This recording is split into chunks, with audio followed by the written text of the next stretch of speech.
So this is the second installment of the Major Williams campaign expenditure. To be completely honest, I wasn't really crazy about doing this, but a lot has changed since that first video came out, and more stuff has really kind of come to the surface as people have really begun to dug in a little bit more. And this is just really kind of helping to get more of the information out about this candidate, this particular candidate. And big hat tip to Camille Bethany, who has been absolutely incredible. She's been like Sherlock Holmes, going through like with a fine-tooth comb and finding all this information. As you can see, I'm on her Dropbox right now. There's like over 800 pieces of information there and screenshots and stuff like that. You can go through it if you want. I don't necessarily want to sit here and go through 800 different pieces, and I don't think that's the point of this video. There's some things I wanted to personally just kind of point out that I saw that was a little bit questionable, stuff that kind of raised some red flags. There's some other things I want to kind of jump into, especially with like his mayoral expenditures and what was going on there.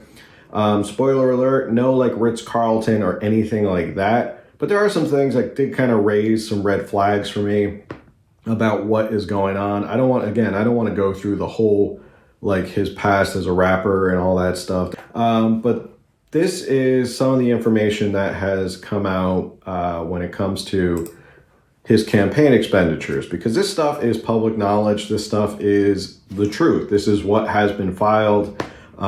This isn't something like I am making this up.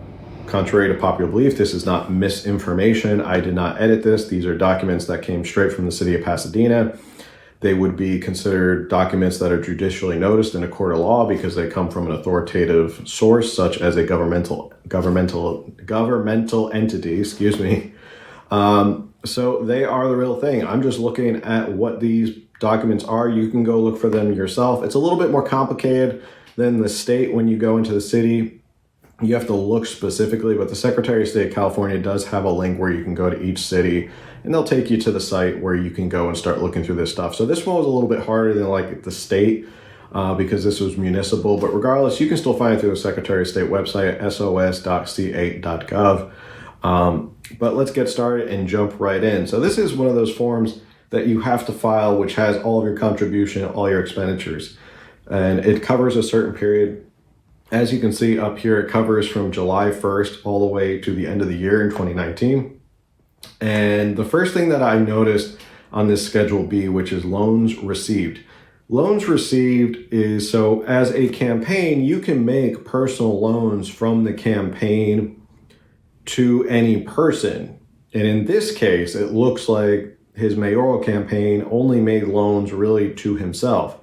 And the interesting thing about it is, yeah, they're all to himself. And it says as a marketing executive, and that he didn't list who his employer was. It also says if you're self-employed, you have to enter the name of the business.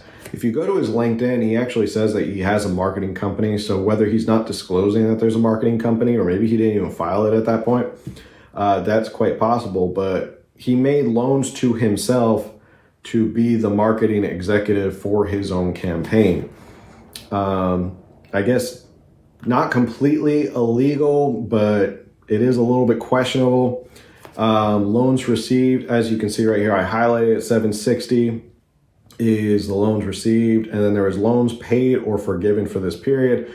You can forgive loans. So if you're a campaign, you can forgive loans. You can say like, hey, you either paid it or we're just going to forgive it. Like, don't worry about it. We don't want your money back. So it looks like he did forgive like about 870, or it was paid back, which makes you wonder if like a lot of these were paid like, and then they were never paid back to the campaign. That's a good question to bring up.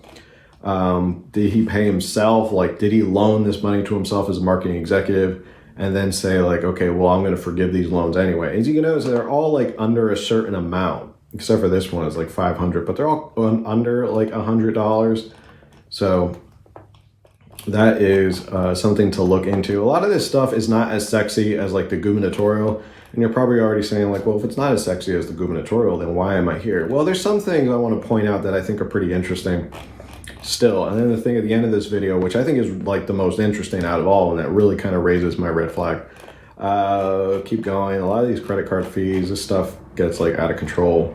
This is a lot of credit card fees. Keep going, keep going, keep going. Spent money on gas. Nothing crazy about that. Some restaurants, not a big deal. Boop, boop, boop, boop. Keep going, keep going. I'm still in the B's. I'm trying to get down to the H's because that's where things start to get really interesting. More meals, paying Facebook, not crazy. I mean, it's none of this really kind of jumps out at you as like too big or too like crazy. But there are some things that do stand out to you. So again, here we go. H&M Los Angeles. So he spent money on campaign clothing. I guess that's not really illegal that you can spend money, or that's not frowned upon that you can spend money on campaign clothes for the campaign. But it is kind of odd that someone who brags that a lavish lifestyle and it's only, or something like you say it's a lavish lifestyle, but for me it's only a Tuesday, that you'd be going to H&M and using campaign funds to pay for your clothes because you would assume you'd have a good wardrobe all ready to go. Not really like crazy, but it still kind of brings up the question of like, well, if you brag that you're already living a lavish lifestyle and all this and that, then why are you using campaign funds to pay for money at H&M?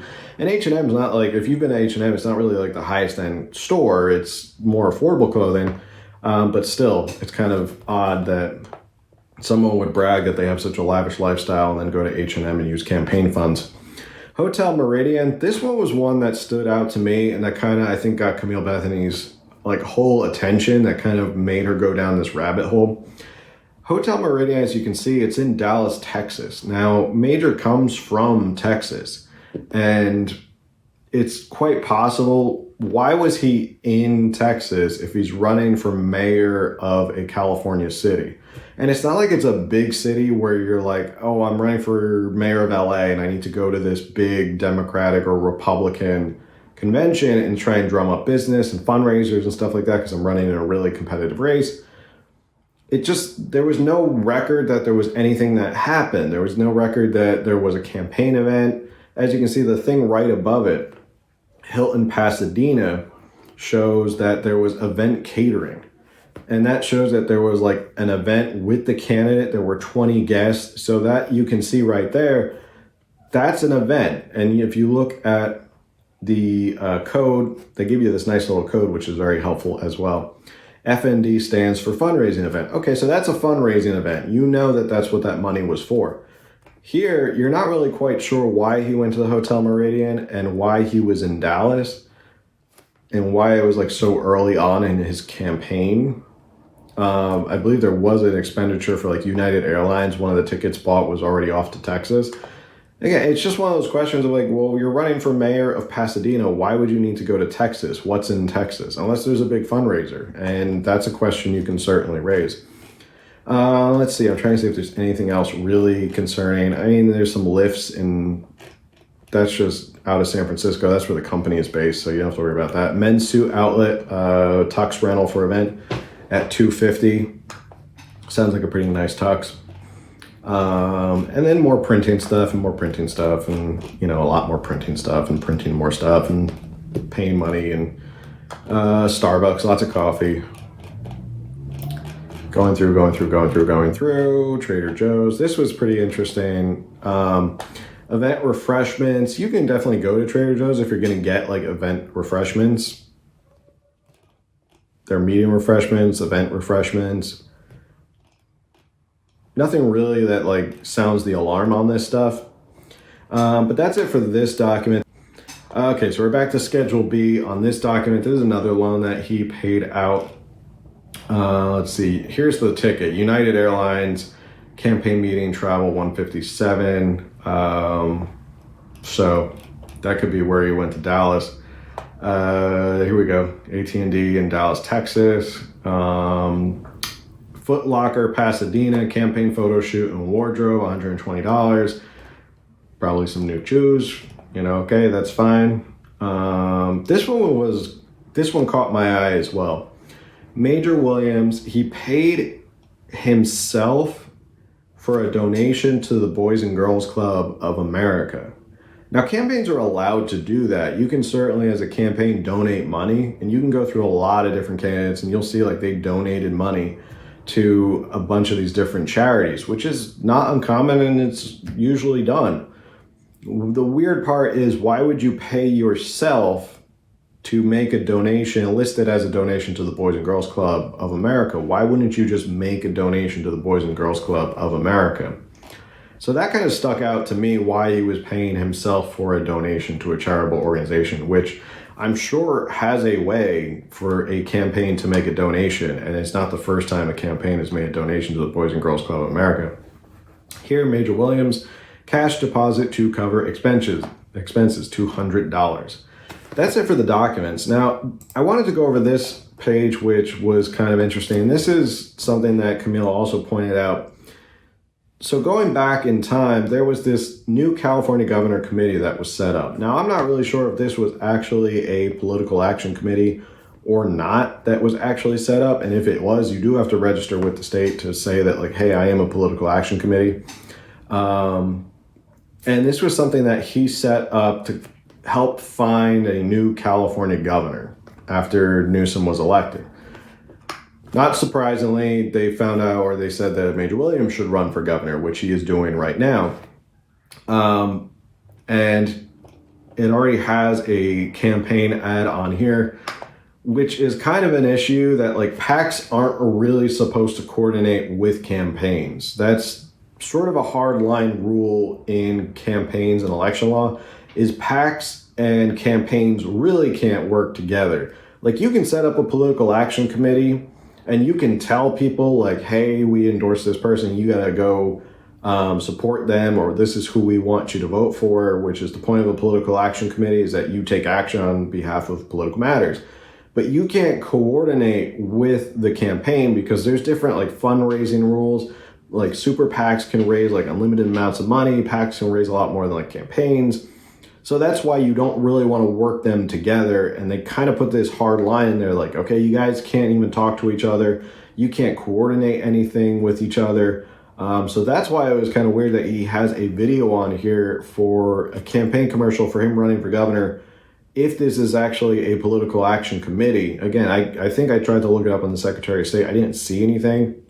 If it is formally a political action committee, that makes it even worse, because you're not supposed to work together when you do these things. You're not supposed to coordinate, and it kind of it raises a big red flag. But even more than like that, if you go down here and you click on donate, see how it says right there at the top, redirecting to Donate Fund Hero IO Major for Governor. Keep that in mind.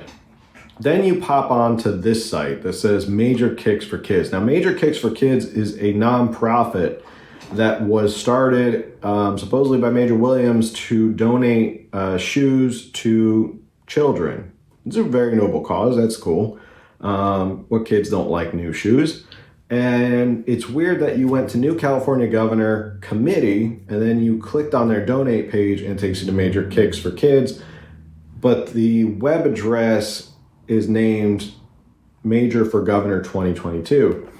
Now, if you go over to, let's see, I'm trying to find this right now.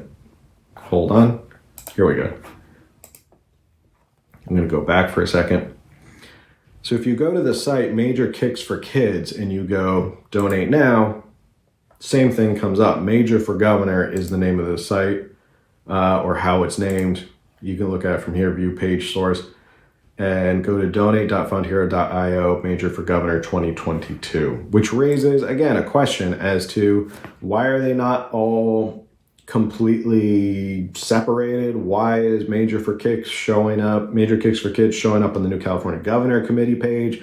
Why is Major for Governor 2022 even a name as to one of these campaigns? Is the new California governor really funneling donations to Governor for California? Is Major Kicks for Kids funneling donations to California governor? These are just big questions, because a lot of these things, and I'll tell you right now, running a nonprofit is hard because you have so many different regulatory issues and laws you have to deal with. And there's so many lines and things you have to follow to make sure you're in compliance as a nonprofit, especially as a 501c3. There's a lot you have to go through to even get that status, and you do not want to lose that status. So anything out of the ordinary or anything that can be viewed as like improper can get you revoked from your nonprofit status and get you involved in hot water with the Attorney General. So that's why it's kind of weird that these two sites are kind of linking into Major for Governor on his Fund Hero. I don't know how Fund Hero works. I don't know if it's like you name one big campaign and then you make all these other little campaigns. But either way, you would think you'd, for just following those rules, following those simple like nonprofit rules of I'm not going to give any sense that like we're working together, you would do it differently, or you would set up new campaigns, or I don't know, even use a different system processor just to be doubly, triply super safe that none of this looks improper. So that really raised a big red flag for me, is that like, are all these kind of going into the same pot? Is it all for California governor? Is it all like, is new California Governing Committee even still going? Is it still even a political action committee that needs to still be happening? So that's my finds for right now. Hopefully this is the last one in this installment, but yeah, questions to be asked, and hope you guys enjoy.